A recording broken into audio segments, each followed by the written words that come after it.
Hello, welcome to eco simplified. Sorry थोड़ा late हो गई वीडियो स्टार्ट करने में। जैसा कि हम पहले देख चुके हैं कि हमारा इंडियन इकोनॉमिक डेवलपमेंट के दो वीडियोस ऑलरेडी यानी दो चैप्टर्स ऑलरेडी हम कवर कर चुके हैं। अब हम स्टार्ट करेंगे बिजनेस स्टडीज़ और साइड बाय साइड हम दोनों सब्जेक्ट्स को कवर करते चलेंगे। बिजनेस स्टडीज़ में हम क्लास ट्वेल्थ का पूरा सिलेबस डिस्कस करने वाले हैं अभी सेशन 2021 के लिए। सीबीएसई में अभी बात चल रही है कोविड-19 की वजह से सिलेबस को रिड्यूस करने की, पर अभी ऐसा कोई नोटिफिकेशन नहीं आया है। अगर कोई नोटिफिकेशन आता है तो हम उसके अकॉर्डिंग प्रिपरेशन स्टार्ट करेंगे, पर जब तक हमारे पास कोई नोटिफिकेशन नहीं है, हम जो प्रिस्क्राइब्ड सिलेबस है सीबीएसई का 2021 के लिए ऑलरेडी, उसके अकॉर्डिंग ही अपनी पढ़ाई स्टार्ट करते हैं। तो बिजनेस स्टडीज़ आज से आपका स्टार्ट होगा और होप कि आगे कोई भी दिक्कत ना आए जिस वजह से मेरा ये ऑनलाइन बैचेस जो यूट्यूब पे मैं ले रही हूँ उसमें कोई भी इंटरप्शन हो।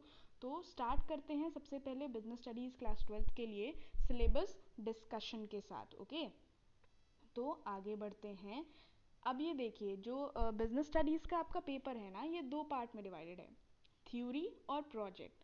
थ्योरी जो है it consist of 80 marks for 3 hours and project is for 20 marks. ठीक है, यानी 80 नंबर का आपका रिटन पेपर होगा 3 आवर का, और प्रोजेक्ट आपके होगा 20 मार्क्स का।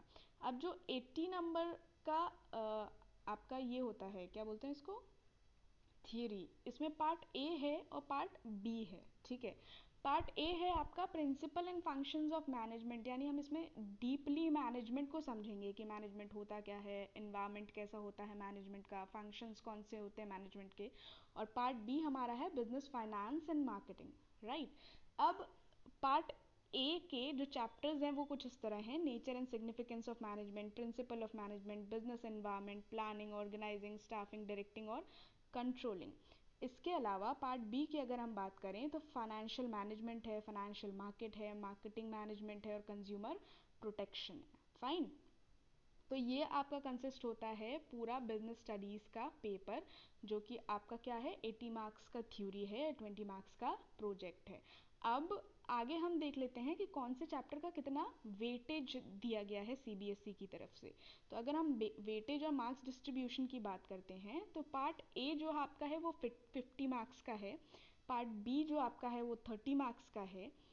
Chapter 1, 2 and 3 of Part A consist of 16 marks, Chapter 4 and 5 14 marks, Chapter 6, 7 and 8 20 marks. ठीक है, पार्ट बी की बात करते हैं तो चैप्टर 9 और 10 15 मार्क्स, चैप्टर 11 एंड 12 15 मार्क्स, यानी 50 60 70 80, यानी 80 का टोटल क्या हो गया आपका, थियरी हो गई। और रेस्ट जो 20 मार्क्स जाएंगे आपके किसके जाएंगे, प्रैक्टिकल के जाएंगे। ठीक है, अब हम आगे बढ़ते हैं। आगे हम बढ़ेंगे किस पे, पार्ट ए के चैप्टर 1 पे, जिसका नाम है nature and significance of management. इसमें हम मैनेजमेंट का इंट्रोडक्शन टाइप सॉर्ट ऑफ देखेंगे। ठीक है, कि मैनेजमेंट होता क्या है, कौन कौन सी चीज़ें होती हैं, लेवल्स कौन से होते हैं, फंक्शंस क्या होते हैं, कैरेक्टरिस्टिक्स क्या होती हैं, ये सारी चीज़ें। तो बिना देरी किए हुए आज गुरु पूर्णिमा के दिन हम स्टार्ट करते हैं part A chapter 1 nature and significance of management. अब देखिए, सबसे पहले हम मैनेजमेंट का इंट्रोडक्शन देखते हैं। फाइन, अब जब हम इंट्रोडक्शन देख रहे हैं तो इसमें क्या दिया है, management is a process of getting things done along with aim of achieving goal effectively and efficiently। ठीक है, अब इसमें तीन चीज़ें दी गई हैं कि मैनेजमेंट क्या है, एक प्रोसेस है, क्या है, एक प्रोसेस है ऑफ गेटिंग थिंग्स डन। ठीक है, इस जिसमें हम करते क्या है, चीज़ों को सही तरीके से करते हैं। ठीक है, जो भी हमारा कोई स्पेसिफिक एम है उसको अचीव करने के लिए जो प्रोसेस हम अपनाते हैं उसको क्या कहते हैं, हम मैनेजमेंट कहते हैं। Things along with the aim of achieving goal, जो मैंने अभी आपको बताया कि एक स्पेसिफिक सेट ऑफ गोल होता है जिसको अचीव करने के लिए हम सारे काम करते हैं एक स्पेसिफिक प्रोसेस में, एक स्पेसिफिक मैनर में। कैसे करते हैं, इफेक्टिवली और इफिशिएंटली। ये तीन वर्ड जो हैं, प्रोसेस, इफेक्टिवली और इफिशिएंटली, ये बहुत इंपॉर्टेंट हैं, इसको हम आगे देखेंगे। ठीक है, अब कुछ मैनेजमेंट थिंकर्स ने मैनेजमेंट को क्या कहा है, तो जो मैनेजमेंट थिंकर हुए हैं उन्होंने मैनेजमेंट को कहा है, management is the process of designing and maintaining an environment in which individual working together in groups efficiently accomplish selected aims। ठीक है, यानी इन्होंने भी सेम चीज कही कि मैनेजमेंट क्या है, एक ऐसा प्रोसेस है, ठीक है, of designing and maintaining an environment, जिसमें हम एक ऐसा एनवायरनमेंट को डिजाइन करते हैं या मेंटेन करते हैं, अपने आसपास की सराउंडिंग को इस तरह बनाते हैं जिसमें इंडिविजुअल वर्किंग टुगेदर, यानी जो अलग अलग लोग हैं वो एक साथ ग्रुप में काम करते हैं। किस लिए? इफिशिएंटली काम करते हैं, ताकि उनका जो एम है, जो गोल है, जो ऑब्जेक्टिव है, उसे हम क्या कर सकें, अचीव कर सकें। फाइन। तो मुझे नहीं लगता ऊपर वाली डेफिनेशन और नीचे वाली डेफिनेशन में कोई डिफरेंस है, बस लैंग्वेज थोड़ी अलग है, बाकी चीज़ें बिल्कुल सेम कही गई हैं। अब यहाँ देखते हैं, there are 3 main terms in management: process, effectiveness and efficiency. ठीक है, अब ये 3 मेन टर्म क्या है वो हम आगे देखते हैं। अब आइए, अब यहाँ पे हम देखेंगे इंट्रोडक्शन में कि प्रोसेस क्या होता है। फाइन।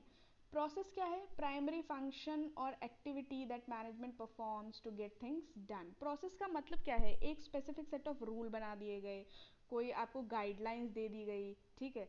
अब जैसे आप कॉपी खरीद के लाते हो, आपको उस पर लिखना है, तो आप सोचते हो ना कि कैसे इस कॉपी को और अट्रैक्टिव बनाया जाए और सुंदर बनाया जाए, कलर्ड पेन से लिखना चाहिए, नहीं लिखना चाहिए। तो वो क्या है, आप एक प्रोसेस बना रहे हो कि मैं इस तरीके से काम करूँगा। सेम चीज़ क्या होती है, मैनेजमेंट में होती है। क्यों?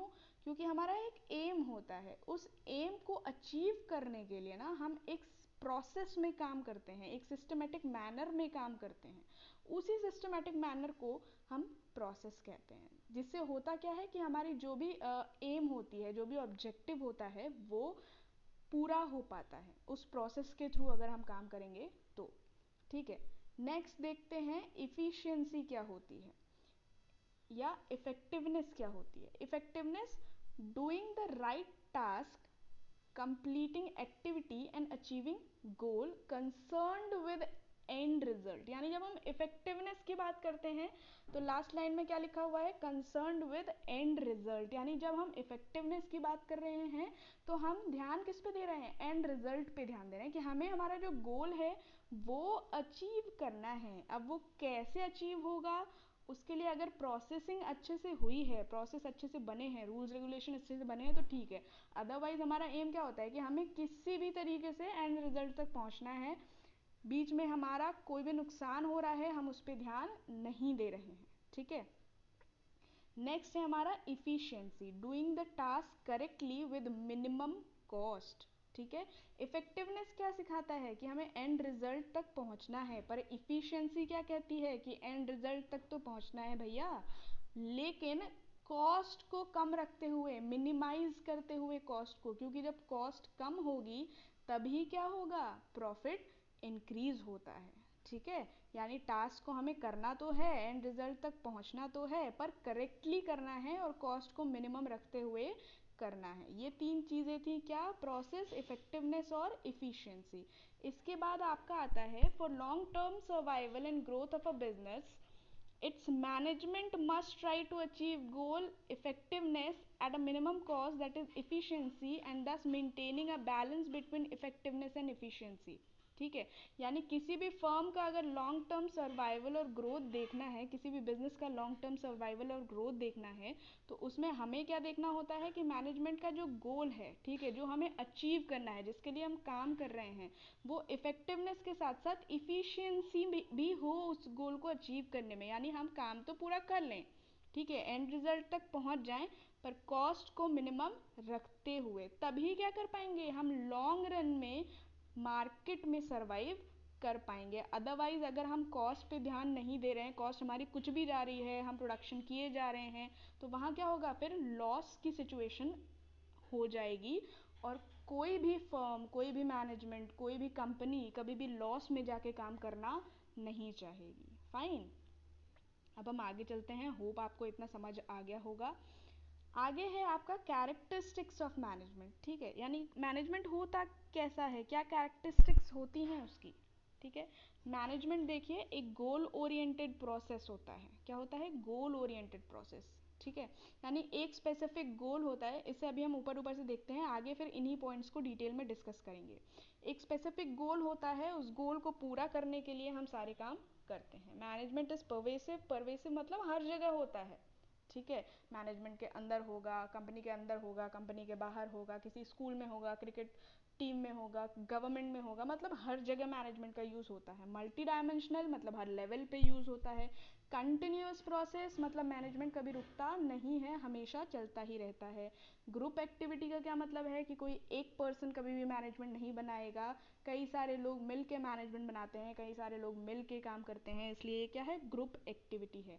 डायनामिक फंक्शन का मतलब क्या है? डायनामिक फंक्शन का मतलब है कि इसको चीज़ों को अडॉप्ट करना पड़ता है, चेंजेस को अडॉप्ट करना पड़ता है, ठीक है। इनटेंजिबल का क्या मतलब है? हम इसे छू नहीं सकते हैं, मैनेजमेंट इनटेंजिबल एसेट होता है, ठीक है। अब आगे चलते हैं, इसी कैरेक्टरिस्टिक को हम एग्जांपल्स के साथ देखते हैं। पहला क्या दिया हुआ है हमारा? Goal oriented process. An organisation has a set of goals which is basic reason for its existence, ठीक है। किसी भी ऑर्गेनाइजेशन का एक सेट ऑफ गोल्स होता है जो उसकी एग्जिस्टेंस का बेसिक रीज़न होता है, ठीक है, कि हमारा एम ये है, इस एम को हमें अचीव करना है। अब अगर अचीव नहीं कर पाएंगे तो अचीव क्यों नहीं कर पा रहे हैं, उसके पीछे कमी क्या है, और अचीव कर पाएंगे तो हम इसके आगे और गोल सेट करते जाएंगे, ठीक है। यानी गोल ओरिएंटेड प्रोसेस है।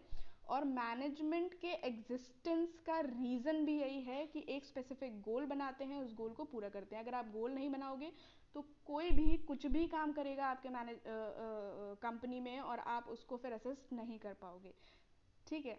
These should be simple and clearly stated. अब ये तो पता चल गया कि एग्जिस्टेंस का रीज़न होता है, ठीक है, गोल जो है मैनेजमेंट के एग्जिस्टेंस का रीज़न होता है, पर ये गोल जो है सिंपल होना चाहिए और क्लियरली स्टेटेड होना चाहिए, मतलब एकदम सिंपल, ऐसे कि सबको समझ आ जाए। अब आपका गोल कुछ और ही है, आप उसको अपने स्टाफ को समझा रहे हो, सब स्टाफ को समझ ही नहीं आ रहा है कि करना क्या है, तो वहाँ पे क्या होगा? मिसकम्युनिकेशन होगा, मिसअंडरस्टैंडिंग्स होंगी, आप कहोगे कुछ और, लोग समझेंगे कुछ और। तो इतना कॉम्प्लेक्स नहीं रखना है हमें चीज़ों को, एकदम क्लियरली स्टेट करना है ताकि आप अपनी बात अपने एम्प्लॉयज़ तक पहुँचा सको, एम्प्लॉयज़ अपना काम कर सकें और एट द एंड कंपनी का जो गोल है वो हम अचीव कर सकें, ठीक है। अब इसको एग्जाम्पल के थ्रू समझते हैं। If the target of Apple is to add 2 million mobile subscribers in a particular year, then all managerial activities are directed towards the achievement of this goal, ठीक है। Apple एक कंपनी है, सब जानते हैं एप्पल को। एप्पल ने अगर टारगेट रखा है, ठीक है, कि एक पर्टिकुलर ईयर जैसे 2021 में हमें क्या करना है, 2 मिलियन मोबाइल सब्सक्राइबर्स चाहिए भाई, ठीक है। तो अब सिंपली स्टेट हो गया कि 2021 के एंड तक हमें क्या चाहिए, 2 मिलियंस मोबाइल सब्सक्राइबर चाहिए। तो अब क्या होगा, एप्पल में जितने भी मैनेजरियल एक्टिविटीज़ होंगी, ठीक है, उनको इस तरीके से प्रोसेस किया जाएगा कि हम इस स्पेसिफिक गोल को पूरा कर सकें, और सारे एम्प्लॉयज़, मैनेजर सब किस लिए काम करेंगे, स्पेसिफिक एम को पूरा करने के लिए। जब ये पूरा हो जाएगा तो हम कोई और टारगेट रख लेंगे, फाइन। इसके बाद क्या दे रहा है, management is all pervasive, management activity as performed in all types of organisation in all departments at all level. यानी मैनेजमेंट जो है, मैनेजमेंट एक्टिविटीज़ जो हैं वो ऑल टाइप ऑफ ऑर्गेनाइजेशन, मतलब हर तरीके की ऑर्गेनाइजेशन हो, चाहे वो प्रॉफिटेबल हो या एनजीओ हो, कहीं भी हो, उसको परफॉर्म किया जाता है, हर डिपार्टमेंट में परफॉर्म किया जाता है और हर लेवल पे परफॉर्म किया जाता है, ठीक है। जैसे कि कोई क्रिकेट टीम है, कोई गवर्नमेंट है, हॉस्पिटल है, स्कूल है, सब में क्या होगा, मैनेजमेंट होगा ही होगा, ओके। नेक्स्ट कैरेक्टरिस्टिक है आपका, मैनेजमेंट इज मल्टी डायमेंशनल, ठीक है। मल्टी डायमेंशनल बोले तो इसके 3 पार्ट हैं, management of work, management of people, management of operation. जब कभी भी हम बात करते हैं मैनेजमेंट ऑफ वर्क की तो इसमें 3 चीज़ें आती हैं, प्लानिंग, कंट्रोलिंग, ऑर्गेनाइजिंग, ठीक है, कि हमारा जो काम हो रहा है उसको सबसे पहले प्लानिंग होगी, फिर कंट्रोलिंग की जाएगी और ऑर्गेनाइजिंग किया जाएगा। मैनेजमेंट ऑफ पीपल की बात करें तो स्टाफिंग और डायरेक्टिंग होता है। मैनेजमेंट ऑफ ऑपरेशन की बात करें तो प्रोडक्शन, सेल्स और परचेज होता है। ये 3 चीज़ें होती हैं, फाइन। अब इन्हीं चीज़ों को हम आगे देखते हैं। अब मैनेजमेंट ऑफ वर्क क्या होता है, ठीक है, यहाँ दिया है, all organisation exist for the performance of some work, management translate this work in terms of goal to be achieved and assign the means to achieve them, ठीक है। यानी यहाँ कह ये रहा है कि मैनेजमेंट जो है वो स्पेसिफिक सेट ऑफ ऑब्जेक्टिव रखता है, ठीक है, कि उसको ये काम करना है। अब उस काम को करने के लिए जिन जिन चीज़ों की ज़रूरत है, ठीक है, उन सबको ऑर्गेनाइज करने का काम जब हम करते हैं तो क्या होगा, मैनेजमेंट ऑफ वर्क में आएगा। मैनेजमेंट ऑफ पीपल में क्या आता है, ह्यूमन रिसोर्स और people are an organisation's greatest asset, ठीक है। इंडिया जैसी कंट्री में जहाँ पॉपुलेशन, इंडिया पॉपुलेशन के मामले में सेकंड लार्जेस्ट है, ऐसी कंट्री में जो ह्यूमन रिसोर्स है ना वो ग्रेटेस्ट एसेट होता है किसी भी ऑर्गेनाइजेशन का। आप लाख मशीनरीज लगवा लो, मशीनरीज तभी ऑपरेट कर पाओगे जब आपके पास स्किल्ड लेबर सेट होगा, ठीक है। तो किसी भी ऑर्गेनाइजेशन के लिए जो ह्यूमन रिसोर्स होता है वो क्या होता है, ग्रेटेस्ट एसेट होता है। Getting work done through people still is still a major task, यानी लोगों से काम करवाना आज भी एक बहुत बड़ा टास्क है जिसके दो डायमेंशंस हो सकते हैं, ठीक है। कोई भी मैनेजर अगर लोगों से, जैसे बेसिकली एचआर जो होता है वो क्या करता है, लोगों से डील करता है, ठीक है, एम्प्लॉयज से डील करता है। तो उसके आगे दो डायमेंशंस हो सकते हैं, दो प्रॉब्लम्स हो सकती हैं। क्या क्या, पहला क्या है, dealing with employees as individual with diverse need and behaviour. अब देखिए हर इंडिविजुअल अलग अलग नेचर का होता है, उसकी अलग अलग नीड होती है, अलग अलग बिहेवियर होता है। तो इंडिविजुअल लेवल पे भी मैनेजर्स को एम्प्लॉयज़ को डील करना पड़ता है। और dealing with employees as a group of people, अगर कोई टीम में काम कर रहा है तो उसको उस तरीके से भी ट्रीट करना पड़ेगा ताकि टीम में कोई भी दिक्कत ना आए। क्योंकि अगर देखिए 5-6 लोगों का एक ग्रुप है जो एक स्पेसिफिक टास्क को कंप्लीट कर रहा है, उस टास्क को कंप्लीट करने में अगर हो सकता है कि 5 लोग हैं, 5 में से एक कुछ और बोल रहा है, दूसरा कुछ और, तीसरा कुछ और, चौथा कुछ और, तो काम नहीं हो पाएगा। वहाँ पे क्या होगा, सिर्फ प्रॉब्लम्स क्रिएट होंगी। तो मैनेजर का काम क्या है कि इन पांचों को इस तरीके से प्रोसेस करके देना काम को, ठीक है, इस तरीके से रास्ता बताना इन लोगों को ताकि इन पांचों में कोई भी डिस्प्यूट ना आए, ना इंडिविजुअल लेवल पे ना ग्रुप लेवल पे, और जो भी काम है हमारी कंपनी का वो इजीली उस गोल को हम अचीव कर पाएँ।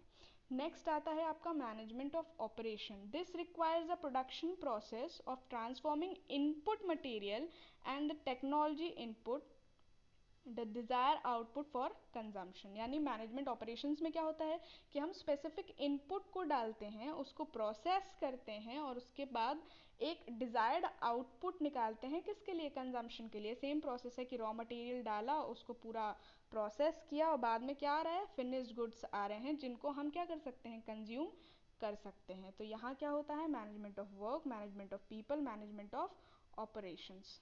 फाइन, नेक्स्ट देखते हैं। नेक्स्ट में क्या आता है आपका कैरेक्टरिस्टिक ऑफ मैनेजमेंट में, management is a continuous process, ठीक है। मैनेजमेंट कॉन्टिन्यूअस प्रोसेस है, ये कभी भी रुकता नहीं है। Management process is a series of continuous composite but separate functions, planning, organising, staffing, directing and controlling, ठीक है। इसमें अलग अलग फंक्शंस होते हैं, जैसे प्लानिंग, ऑर्गेनाइजिंग, स्टाफिंग, डायरेक्टिंग और कंट्रोलिंग। ये अलग अलग फंक्शंस हम परफॉर्म करते हैं, लेकिन इसी सीक्वेंस में परफॉर्म करेंगे ताकि क्या हो सके, हमारा जो डिज़ायर्ड ऑब्जेक्टिव है वो पूरा हो सके, किसमें, एक स्पेसिफिक ऑर्गेनाइजेशन में, ठीक है। इसलिए ये क्या होता है, कॉन्टिन्यूअस प्रोसेस होता है। अब अगर इसकी बात करें कि मान लो इस साल हमने सोचा कि हमारा 5% प्रॉफिट होगा, तो अगर इस साल हमने ये 5% प्रॉफिट अचीव कर लिया तो अगले साल हमें 20% चाहिए, फिर 25 चाहिए, फिर 50 चाहिए। तो ऐसे ही क्या होगा, धीरे धीरे हमारी डिज़ायर्स इंक्रीज़ होती जाएंगी, हमारा टारगेट इंक्रीज़ होता जाएगा और इस टारगेट को अचीव करने के लिए हमें ये 5 फंक्शंस को परफॉर्म करना ही करना पड़ेगा। और इन 5 फंक्शंस को हम इसी सीक्वेंस में, यानी planning, organising, staffing, directing, controlling, इसी सीक्वेंस में परफॉर्म करेंगे ताकि हमारा जो डिज़ायर्ड ऑब्जेक्टिव है उसको हम पूरा कर सकें, उसको हम अचीव कर सकें। नेक्स्ट है आपका management is a group activity, it focus on team rather than an individual, it replaces I with me, we, ठीक है।